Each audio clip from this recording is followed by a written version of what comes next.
Hola, Chile, amigos and amigas. So, Violas, this is probably the only sentence I can speak in Spanish. My name is Violas. I come from Singapore. Currently, I'm the Singapore CEO of XTransfer, but I look after the Asia and Latin America business for XTransfer.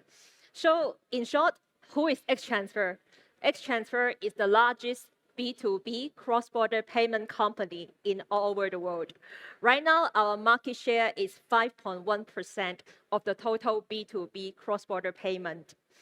Company set up in 2017. Our headquarters is in Shanghai. Right now, we have 3,500 employees in more than 35 countries at the moment. So in the next 20 minutes, I'm going to introduce you who are XTransfer, what we are doing, and what we're going to do in Latin America. So before I introduce XTransfer, we go into the product details. I want to give you an overview of the international trade at the moment, as SME importers and exporters are the biggest client of XTransfer. And you know that, right? China is the whole world supply chain. We produce 60% of the goods to all over the world, as well as like in Chile, import a lot of manufactured goods and consumer goods from China. And according to China 2025 custom data, you will see that the aggregate trade growth is 3.8% for China total export volume. However, Africa, Central Asia, ASEAN, LATAM, and CEE region significantly outperform the overall national export growth rate. What does it mean? It means like these emerging markets are becoming a real growth driver for China export. I still remember that like before pandemic, United States, European countries are the major destination for export to China. However, after pandemic and all the geopolitics happened, the total China export to United States in our platform dropped from 20% to only 9%. And where's the volume going to? Latin America, Africa, and Southeast Asia. The whole world supply chain has shifted.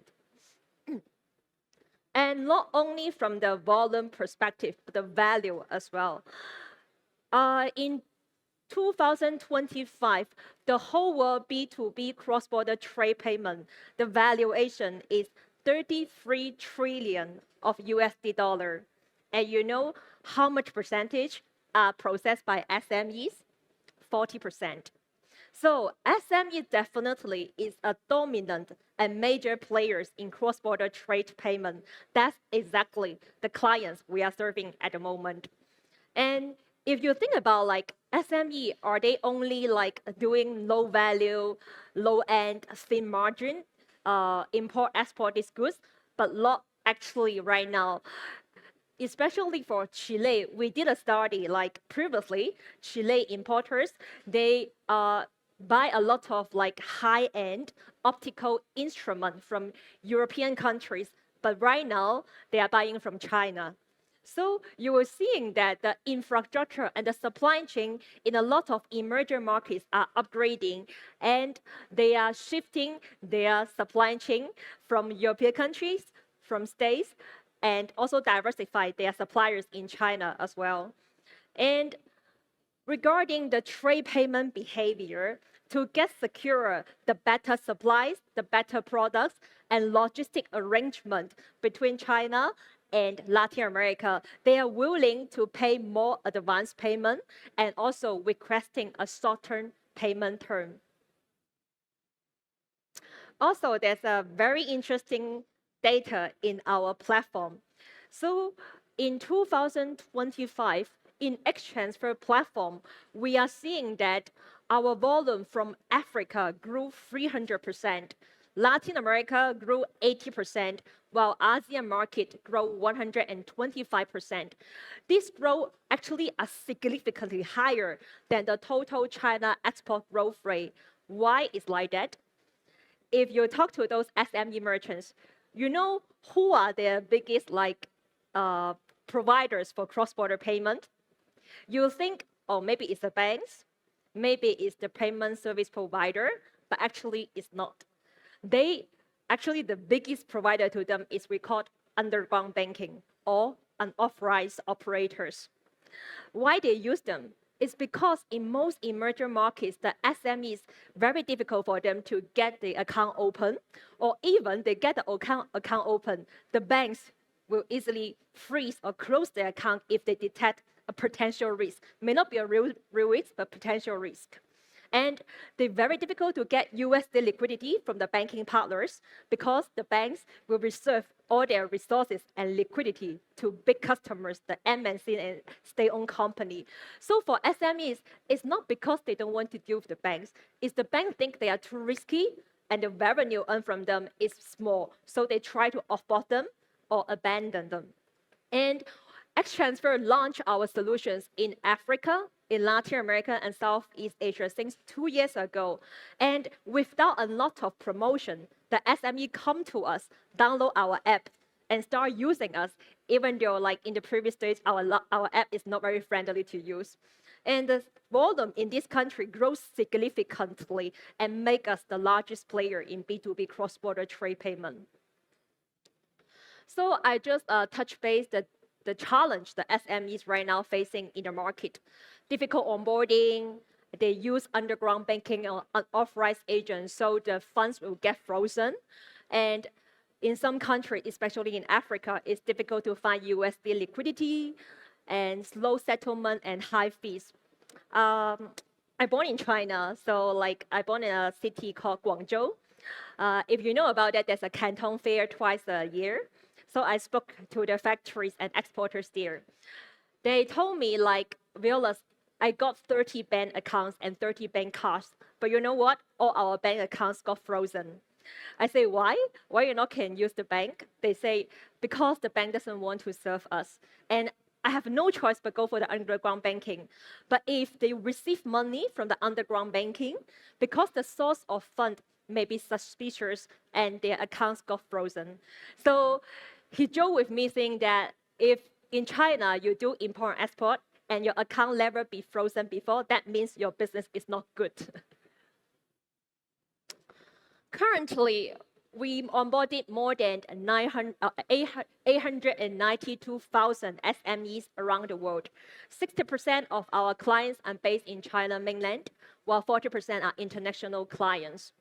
We've been in the market since 2017, and our product covers more than 200 markets, and we have local accounts in 61 countries. Right now, last year, TPV, the whole year, we processed more than 60 billion USD a year, and we're still growing at 80% year on year. Now we have more than 35 office in around the world, and we are licensed not only in China, but also in Hong Kong, Singapore, United States, UK, Netherlands, Canada, and Australia. And we are also aggressively applying for license in most emerging markets, including Brazil, Mexico, South Africa, Kenya, UAE, and most Southeast Asian countries. So you may be curious what kind of products we provide to our SME clients so they want to use us. We have two key products in our platform. One is called global accounts. The other is called local accounts. Global accounts is very easy to understand. We have in Hong Kong, Singapore. It's a multi-currency account provided by our global banks to receive payment via SWIFT. But this product is not sexy anymore. We have another product called local accounts we launched 2 years ago, and right now cover more than 61 countries. And the beauty of these accounts is if you are SME, you download our app, pass our compliance check, you will be able to get access to more than 61 currencies for collection, payment, and FX. For example, I take Chile as an example. If you are Chile importers, SMEs, you buy a chair or like a table, right, from China exporter. In Chile, they can pay us Chile peso, fund our account through instant payment rails. And in China, I can disperse the Chinese yuan to their account in 15 minutes, 15 minutes, 24 hours, 7 days, without we don't need to, like, our system don't need to rest. So imagine that previously, they need to go to the bank, submit documents, do the FX conversion, and it would take days for the intermediary bank to do the USD clearing. And China supplier receive dollar, need to convert to Chinese yuan. But right now, within our platform, we bridge the cross-border payment just like domestic payment. And then we don't need to go through the USD clearing. So this is a very powerful product in our platform, and not only Chile. In Latin America, we have in Brazil, Mexico, Colombia, Argentina, and Peru. Of course, we also cover the most difficult markets in Africa, like Nigeria and Ghana. On top of the local collection, of course, we provide FX to our SME merchants, no matter it's to dollar or to Chinese yuan. Another product in our platform, I think is also very powerful, is called XTransfer to XTransfer transfer.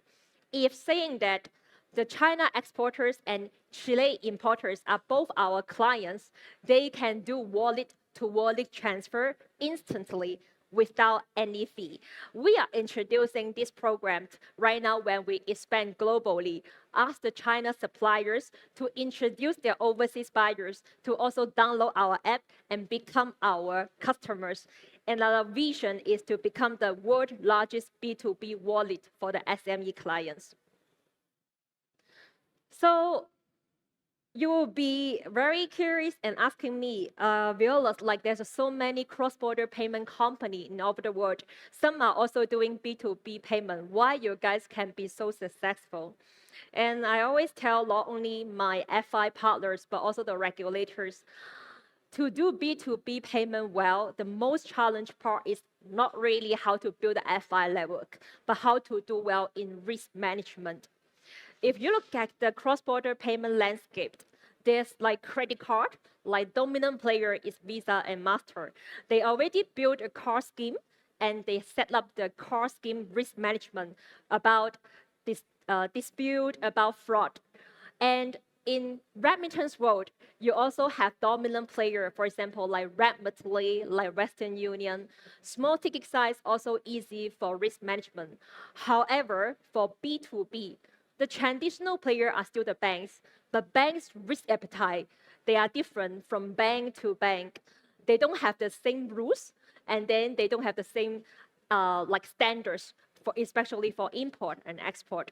So what XTransfer created in this ecosystem, we introduced this idea called XLET. There were three things we do through XLET.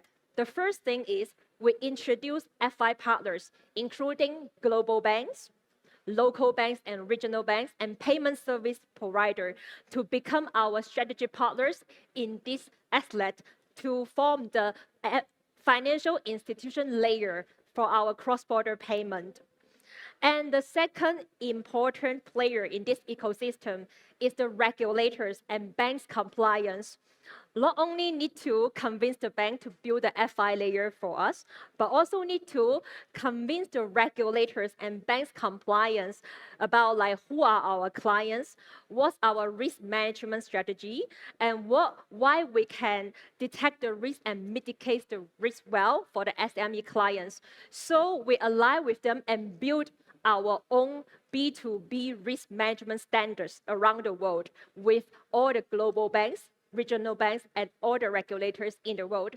So you will see that we are replicating what Visa and MasterCard have been doing decades ago, but we are setting the new rules for B2B risk management.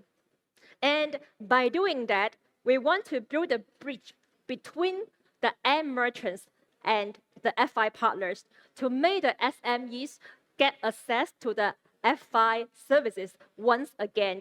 You know that, right? In B2B cross-border payment, especially for SMEs, 99% of players actually are good merchants.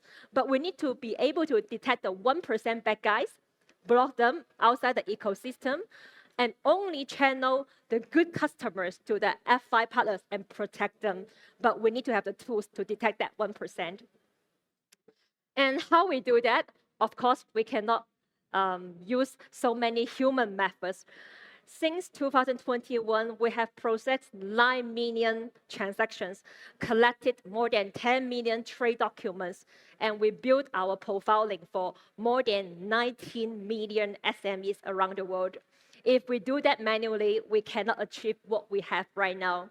So we use technology, we use AI technology as well. Currently, XTransfer developed 51 AI agents ourselves. We use large language model and develop that in-house. So if you ask me what's the most valuable asset of XTransfer, that's the risk management system.